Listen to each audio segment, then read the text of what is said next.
حضرت عمر رضی اللہ تعالیٰ عنہ ایک مقام پر ایک جگہ گزرے تو آپ کو آنسو آ گئے. کسی نے پوچھا امیر المومنین آپ کو آنسو کیوں آ رہے ہیں؟ تو فرمایا مجھے بچپن کا ایک قصہ یاد آ گیا. کیا کہ میرا باپ خطاب مجھے جب میں لڑکا تھا تو مجھے اونٹ چرانے کے لیے بھیجا کرتا تھا کہ اونٹ چرا لاؤ. تو میں جس کو دیکھتا نا کہ میرا باپ کا عزت ہو گیا ہے چھوڑ گیا ہے تو میں اس جگہ یہ درخت کے نیچے میں سو جاتا آرام سے نیند کرتا.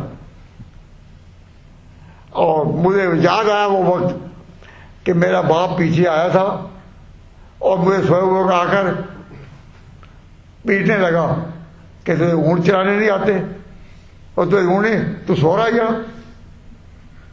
تو مجھے وہ جو مار پڑی نا تو مجھے وہ وقت یاد آ رہا ہے کہ اس جہاں سے میں آیا تھا. اور پھر ایک کلمہ حضرت عمر نے کہا کہ میرے باپ نے کہا تجھے اونٹ چلانے بھی نہیں آتے. تو حضرت عمر رضی اللہ تعالیٰ نے کہا آج وہ جو اونٹ چلانے کی اہلیت نہیں رکھتا تھا آج اس نے آدھی دنیا کو نکیل ڈالی ہوئی ہے کہ بادشاہوں کو اپنے محلات میں چین کی نیند میسر نہیں کہ کہیں عمر نہ آ جائے عمر نہ آ جائے.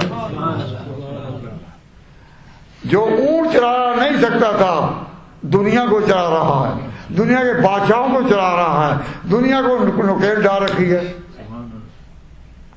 اب یہ تاریخ کے واقعات ہیں کہ اونٹوں کو چرانے والے جو تھے وہ شہنشاہوں کو چرانے والے اور سلطنتوں کو زیر و زبر کرنے والے ہو گئے. جو نہ تھے خود راہ پر اوروں کے حدی ہو گئے. جس کو خود رستہ نہیں آتا تھا انہوں نے ملکوں کے ملک چلا دیے. جو نہ تھے خود راہ پر اوروں کے حدی ہو گئے.